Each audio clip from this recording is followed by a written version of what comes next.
All right, we're back in the Tampa Bay area. Kelsi Ward is with Southern Life Realty. She's joining the podcast today. Kelsi, welcome to the podcast. Hey, thanks so much for having me. I'm excited to be here. Yeah, thanks for joining me. I appreciate it. Appreciate your time. Been focusing a little bit on the Tampa Bay area lately, and other markets in the Southeast. Great to have you on. I really appreciate you taking the time to join the podcast. This means a lot to me. So I'm looking forward to sharing your story with listeners and hopefully some tips and advice that we can all take home and execute on. Yeah, yeah. I think the community right now, is just it's time for us to kind of like rally together and collaborate a little bit more and get some inspiration from each other. And it's like it feels like it's us against the market, at least in the Southeast. Kelsi, before we dive into the Tampa Bay market, share for listeners a little bit about what led you to this crazy business called real estate. Yeah, so when I bought my first primary residence, I was in that house for a short period of time, but when it came time to sell that house, I had no clue where to begin. I think the agent that I bought it with was just like a friend of a friend, and when it came time to sell, I was like, I don't even know where to begin. So I Googled, real estate agent near me, hired the first agent that came up, which I highly recommend against doing. But I always say that, God sent me an angel in realtor form, and she was a rock star. She was fabulous, and it inspired me so much to see how she helped me through that life transition that I was like, hey, I could help other people do this too. And we went on to do several transactions together, I think seven, because I had started flipping after that. So I worked with her for about 7 years before getting licensed as an agent myself. The inspiration behind that was really my daughter. I had my daughter in 2017 and I was going to work every day. And as a new mom, I'm like, there's got to be a better way for me to buy back some time so I can be at home with my baby. And so 2017, I did my first flip, and I'd go to work during the day and then I'd work on the flip at night. And I knew, like, I'm spending so much time here, and in the short term, it feels like I'm losing time, but in the long term, I know if I can keep this flywheel spinning, that it'll buy me back so much time. So that's really kind of what got me interested in real estate from 2017 to 2021. I was flipping, and then I got licensed in 22. When you got licensed, did you jump right into full-time real estate brokerage and residential sales? Not full time. I mean, my goal was always to be full time, but I worked my other job for the first year and a half. I told myself I will, do this other job until I physically can't anymore, until I'm out of hours in the day, and I am so beyond positive that real estate is going to be a full-time gig for me, because it's scary when you first start in the industry, and you're learning the ropes and you're not sure where your leads are coming from, and the seasonality trends. And so I really stuck with that for a year and a half and made sure I was solid before jumping in full-time. But your experience with buying and selling, flipping properties, must come in handy. That experience must be valuable for you when it comes to serving investor clients now in the role you're in now.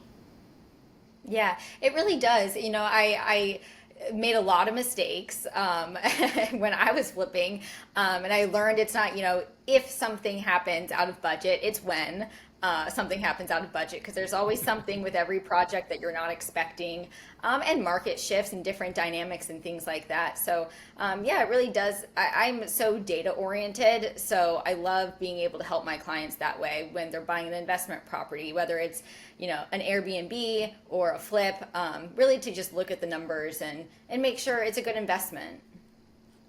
That's the big difference, isn't it? When working with an investor client versus a first-time home buyer or a family relocating or what have you, is that for investors, and rightfully so, it's all about the bottom line, right? It's all about the data. Not really to fault them at all, because for honestly, a lot of realtors I speak with who serve investor clients love working with them for that reason, that there's a lot less emotion involved and more, they're tapping more into that sensibility and business mindset. Honestly, that's a large reason why I really like new construction as well.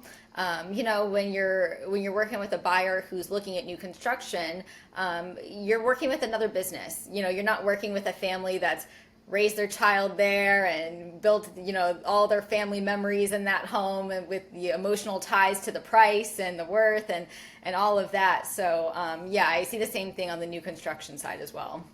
So would you say that investor clients are generally your ideal client, or what are some other types of clients that you specialize in serving? And what would you say your area of expertise is within the Tampa Bay market? Yeah, I'm fully residential. It's funny because in the past month I've probably gotten like 5 or 6 people reach out about commercial properties. So I really focus just on residential. I do like helping my investor clients with flips and things. But primarily, homeowners, families who are buying their primary residence in the Pinellas County area. So I don't, box myself into any specific clientele, but I like working with people who are decisive and they value expertise and, experience and strategy. So that's my main thing. I don't care, if you're buying $200,000, investment property, or if you're buying $1 million primary residence. I like working with people who are decisive and value, what we bring to the table as agents.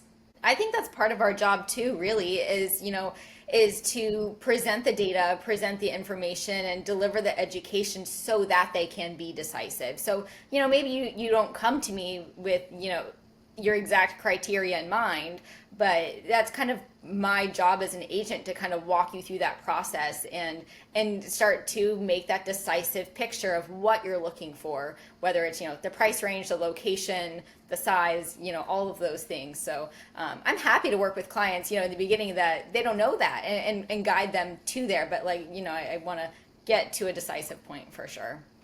2025 has been weird. It's been especially summer.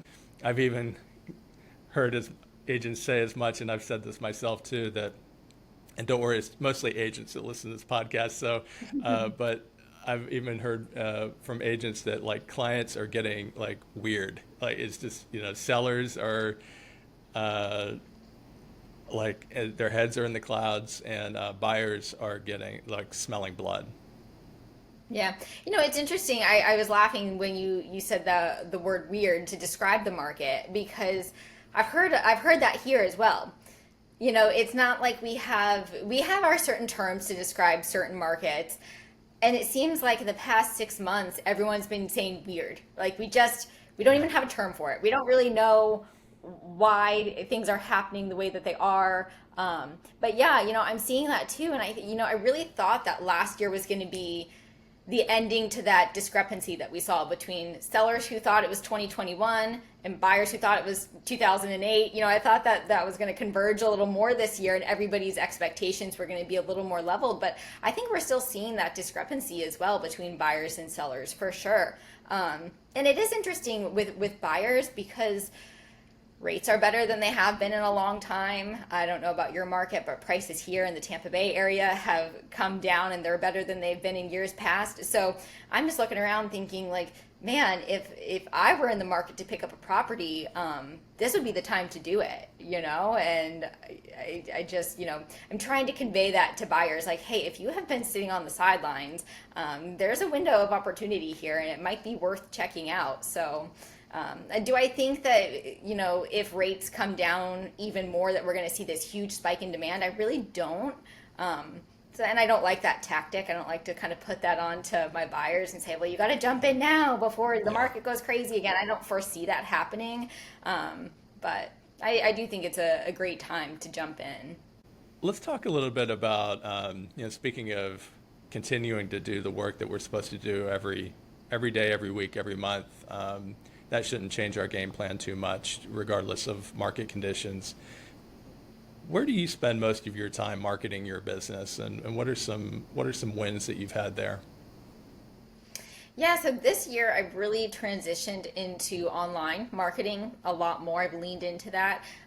Previously, I was on a team And we got leads from like the online portals. So, the major portals, Zillow, Realtor.com, and some other online websites. So this year I focused a lot on personal branding as I branched out onto my own independently. And so I've leaned into all this major social media sites. So Instagram, Facebook, LinkedIn, which is kind of a sleepy lead source in my opinion. A lot of people don't consider LinkedIn for a lead source, but it's been great as far as investor side of things go. And really a lot of offline and in-person networking too. So How important is networking to the success? You can speak for yourself or what you believe might apply to real estate agents in general, but how important is networking to real estate agents' business success?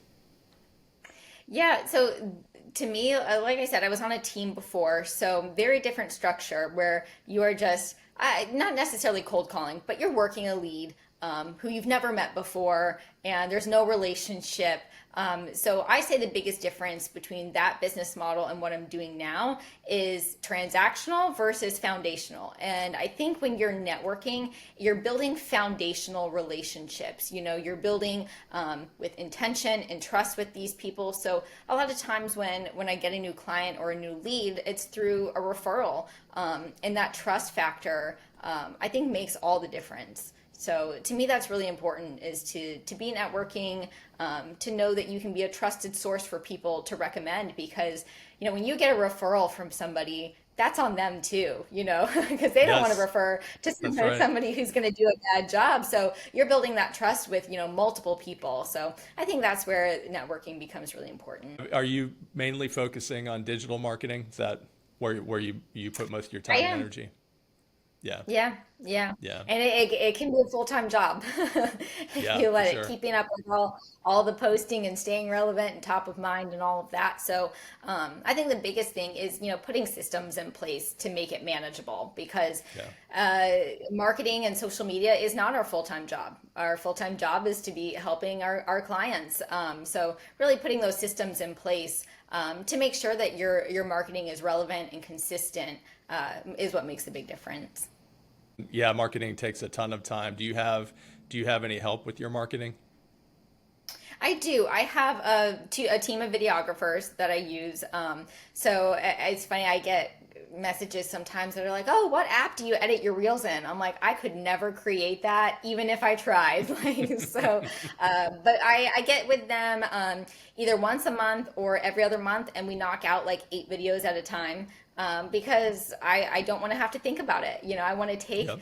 a half a day, knock out a bunch of content that I can post throughout the week, while I'm taking care of my clients full time. I don't want to be, going to a final walkthrough and thinking, after this, I got to go record a reel and post it on Instagram and run around like crazy. So, yeah, systematizing things. But other than my videographers, I have a photographer that I work with sometimes. But yeah, that's kind of it for now. Kelsey, before I let you go, you got any tips for agents who have clients who are relocating to the Tampa Bay area, or any home buyers that might be listening and want to learn more about the Tampa Bay area? What are some tips for buying in Tampa in 2025? I think the tips are kind of like what it is anywhere. And I hate to plug an agent, but everything is so hyper local. I'm in Pinellas County, and I can tell you that the St. Pete market is very different than the Palm Harbor market, because I work in both of them. So have somebody that you can contact that can really get to the specifics of your situation. And it's not even, I know I just named two cities broadly, but it can be neighborhood to neighborhood, in the Yeah. same city. And so really having somebody that knows the area well. I always say, as an agent, you need to know your market cold. If somebody's calling you and they say, "Oh, I'm got this particular home in mind," if you know your market cold, then you can recommend 3 other homes that are similar to that criteria that could be a better fit. So really, I think just getting with an agent that can help you narrow down the specifics, because everybody's situation is so different. Every location is so different. Broadly speaking, I would say affordability is probably top of mind for most buyers right now. So really getting quotes on insurance, estimating taxes, outside of that, I think getting with a good lender, for your rate. But Yeah. those are the three, other than negotiating the price, you got your rate, your insurance, and your taxes that, need to be factored in as well. So dialing in those numbers, but Yeah, and connecting with a local expert for sure, and for agents, you know, continue working on becoming that local expert, and knowing your hyper local market cold. yeah, and it's the unfun work, right? That gets you there. When I first started, I wasn't as busy, but I had time, so I would check. I made it a habit to check the MLS every morning, and I would go through my hot sheet and I'd look at the new listings, the price decreases. How much are they decreasing by? What areas am I seeing a lot more price decreases? How average days on market, just price per square foot, just getting familiar with every metric. And it's not fun, it's boring, but you learn so much that way. And, nobody's making you do it. I mean, unless you got a broker hanging over your head saying you have to, but it's just being disciplined with that boring work. The kind of work that we don't talk about on Instagram, right? Right. But it's got to be done for sure. I love that. Kelsey, I asked you for 30 minutes. We've gone over. I really appreciate your time. It's been awesome chatting with you about your career in the Tampa market. And I truly, truly appreciate it. For listeners who want to connect with you or learn more about you, what's the best way? Instagram or any form of social media. I'm Kelsey Okay. Ward on there. I think Instagram is the Kelsey Ward. My name was taken, so we had to throw the in front of it to to get the handle. But yeah, just my name. I'm out there on LinkedIn, Facebook, Instagram. Best way to connect right there. Perfect. I'll have those links, of course, in the description for this episode. And of course, Epic Agents Podcast will tag the Kelsey Ward on Instagram when I release this episode. So, Kelsey, truly appreciate it. Thanks again so much for joining the podcast. And we'll definitely need to follow up again sometime in the near future. Yeah, thanks so much for having me. I love what you're doing for the agent community and just glad that I could be a part of it.